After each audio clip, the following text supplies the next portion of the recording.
Salutations, everybody. It is Matty here today, sitting down for an Xbox news update, our first in a good hot minute. I want to thank you all so much for letting your feedback be the guiding force here on this channel. Through your feedback, we've tried more retrospective, Let's Play style content, more discussions, and I think we found a little bit of a pocket, a little bit of a groove here where we can diversify the offerings on the channel, and that makes me feel so good about where things are heading, where we're not so heavily dependent on the news, even though we're a primarily modern focused channel on news and current game reviews. So thank you all so much as always for being the guiding force of this channel. I think it's the main reason it stayed relevant all of these years later. So again, thank you. With that, we're going back to basics for a video to talk about a pile of Xbox news and some real heavy hitters that I'm excited to offer some thoughts on. So yes, we're going to talk about the Xbox Activision deal and how it's nearing a completion much sooner than I think any of us anticipated. I mean, we're talking possibly this year, when the anticipation was this would be done June 2023. Not only that, but we're getting into a huge partnership that's been announced between Xbox and Discord and what this means for the future of video games, as well as, Xbox Live Party chat. Of course, I gotta talk about that Arkane article that came out saying that they're not really focusing on linear games anymore. Y'all know my passion for an Arkane title known as Prey, known as Dishonored, and how I may be feeling about this one, plus much more in this video. So if you're new here and you're into Xbox news and information, please consider subscribing. Again, thank you all for your love and support as I've recorded all of my videos out of this bedroom for the last week or so. I'm hoping with how my recovery's been going and the options we're looking at that I should be able to get back into the office come next week, but we'll see. For the time being, thank you so much for bearing with me with the shoddy lighting, although some of you think it's kind of cozy, but definitely the microphone I'm not crazy about. But I appreciate you all as always being flexible. With that, let's get into the news, starting off with the big one. Xbox and Activision's deal may be nearing a completion as soon as next month, thanks to an approval by the FTC, or so it has been reported. Now, I'm going to be taking a look at an article from Video Games Chronicles where they write, the FTC asked Microsoft and Activision Blizzard for additional information in March as it continued to review their proposed acquisition deal. And according to the paywalled merger news provided by Deal Reporter via Seeking Alpha, Microsoft has now provided the FTC with the information it was looking for. As noted by the FTC's own guidelines via Real Me Central, this means the body now has 30 days to challenge the acquisition, otherwise the deal can continue. There are some caveats to this, however. As the FTC's guidance on the process points out, both companies have to provide the required information before the 30-day countdown can begin. Typically, once both companies have substantially complied with the second request, the agency has an additional 30 days to review the materials and take action if necessary. It's not clear whether Activision has provided its share of the requested information yet. If not, the 30-day window will presumably only start when it does. Now, what this effectively means is that once the FTC has the information, they could really close it out and let the merger proceed unchallenged. This is one of Xbox's biggest obstacles, if not their biggest obstacle, the one that they've been pretty much bending over backwards to try to get this deal to go through, right? Like making it very clear ahead of any merger even completing, like, oh, we're going to let Call of Duty be on all platforms, and trying to make this as fair and not monopolistic as possible, because this is seeming more and more like a Game Pass deal.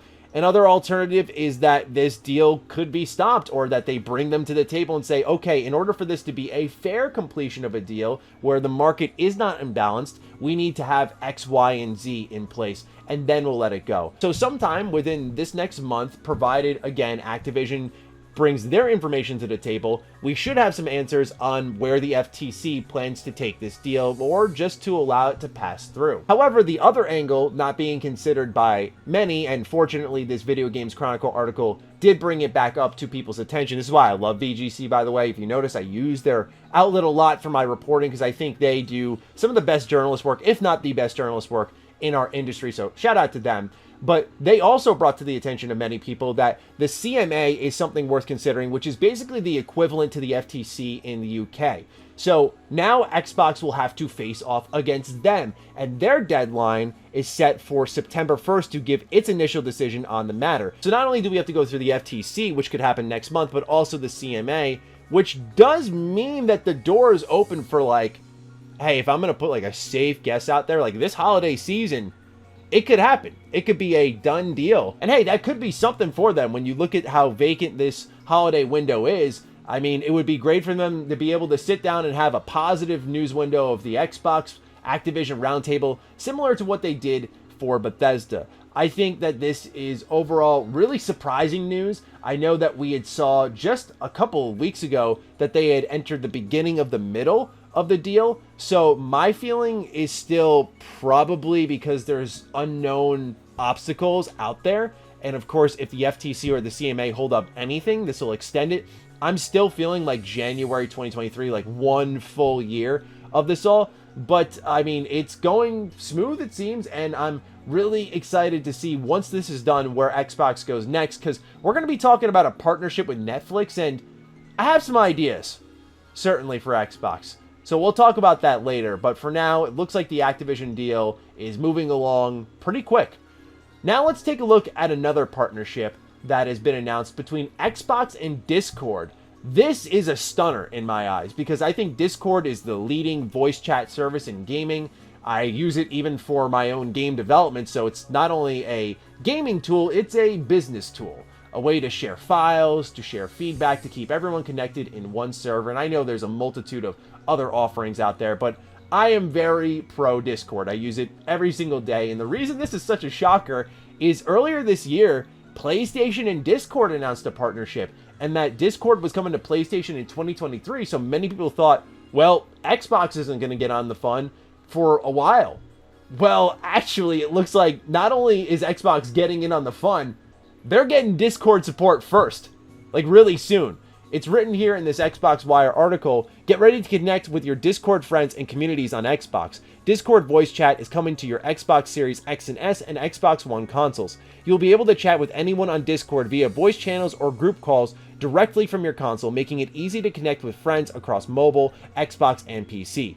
The update will start rolling out to Xbox insiders today and will be available soon for everyone. We can see a little bit of a snapshot of what the overlay for Discord will look like when you're connecting to a call inside your Xbox. This is huge. Anytime I'm playing video games, I don't have just my console on. I will have my PC on because I'll be on Discord and I'll be talking to my friends who are on PlayStation or PC. Now, I am speaking for myself here. I don't want to speak for the whole industry, but I feel like I've come to the point where party chat was like an era. I loved party chat, right? Xbox Live party chat was iconic, especially in the Call of Duty days. Oh my God, of course, right? Especially when games used to force you into in-game chat.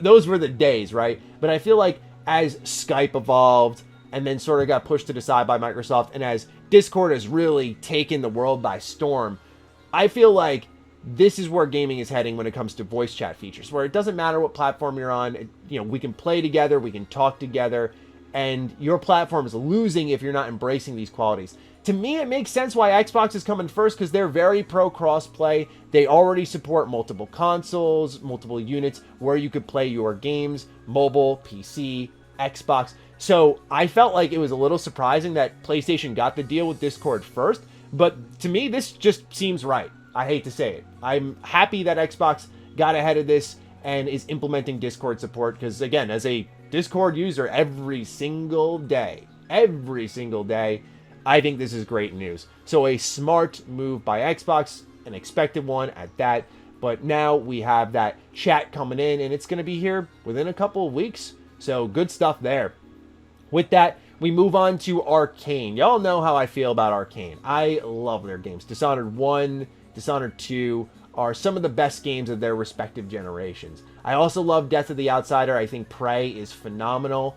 Deathloop, however, didn't really land for me. I caught the brunt of the community anger because as someone who covers a lot of Xbox, PlayStation fans were mighty displeased and thought I had an agenda. Of course I don't.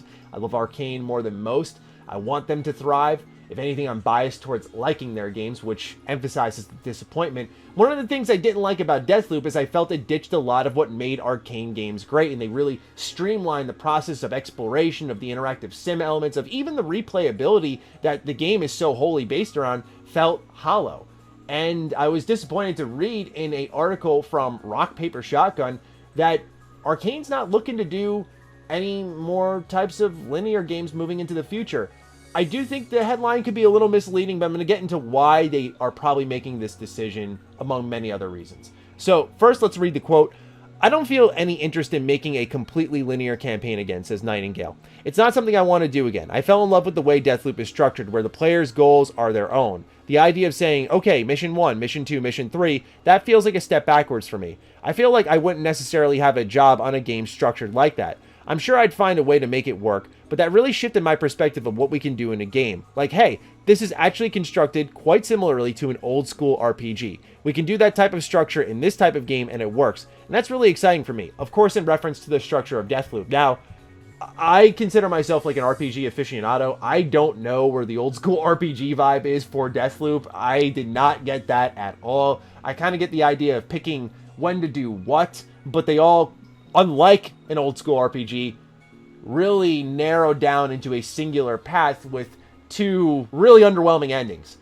To me, the structure of Deathloop was one of its worst qualities. I think that needs to desperately be evolved, and that there were prior experiences like, I don't know, Prey Mooncrash that did it way better. So to me, seeing this sounds like Arkane just wants to make a different type of game. We can tell with Redfall, we can of course tell with Deathloop, they want to make less linear games. They want to make what they want to make. And I will not be the person to sit here and say, you can't do that. But I will be the person to say, that's really goddamn disappointing. I think that Arkane, again, is a master of the linear game experience. You know, they've managed to bridge the gap between replayability and openness within these linear levels where, yes, there is that mission 1, mission 2, mission 3 structure, but that's what made it great because you could go back and see new things. However, this is where my theory comes in, and it's not mentioned here. AAA development costs are inflating. And of course, that means, as I said in my Gaming is Getting Worse video, less risks are being taken. So keep an eye on your indie space if you're looking for things that AAA games are no longer doing, because they'll be the ones to do them, because once they do them and find success, then you will have your big AAA companies go, okay, that's safe, we can go do that. You will get the rare Elden Ring every now and then that is such a breath of fresh air in AAA game development, but otherwise, some of these companies like Arkane that have missed the mark on excellent games continuously will continue to bet smaller on themselves. While they will claim to bet bigger, they are making the safer choice that makes their game lose their identity. Why do they do that?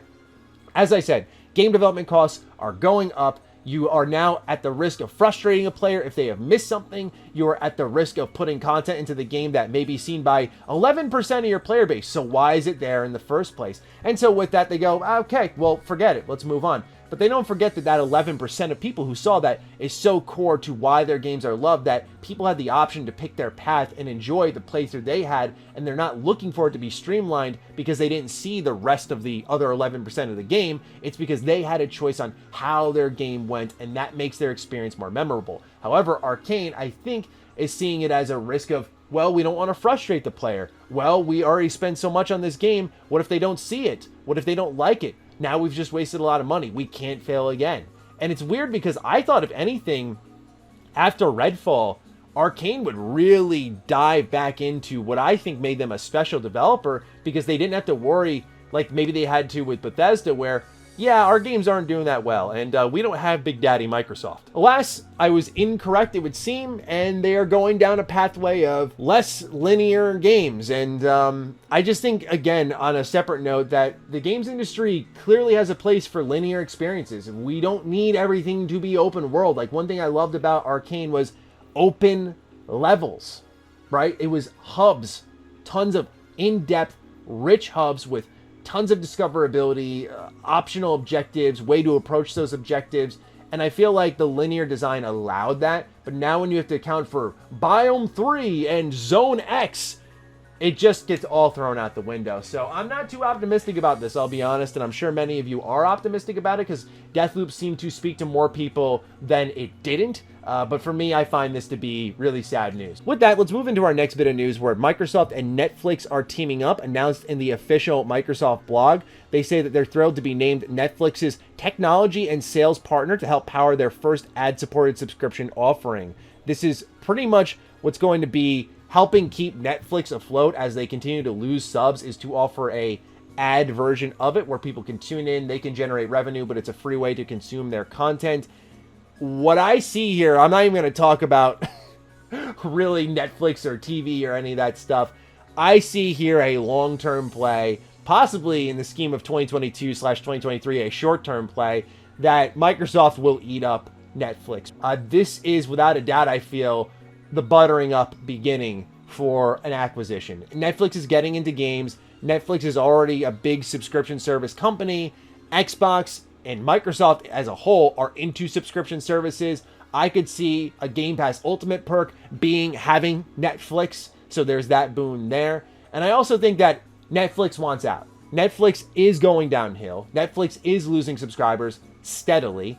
And I don't think they could have gone to someone like Google without issues of probably regulation. So to me, I view this as a way out for Netflix. And I feel like this is the beginning of that process. That is my read of the situation. Again, with them getting into gaming, I could see Netflix gaming being a perk of Game Pass. I just feel like across Microsoft's vision of the now and in the future, Netflix is a really good fit. And it would be insane to see them get them, but I wouldn't be all that surprised because I think, again, with the way Netflix is as a company and Microsoft's history of really wrapping their arms around anyone who is struggling, to me, this would be a no-doubter for them. So we'll see if I'm right, but I'm feeling pretty certain about some type of move there. With that, we move into our final bit of news here.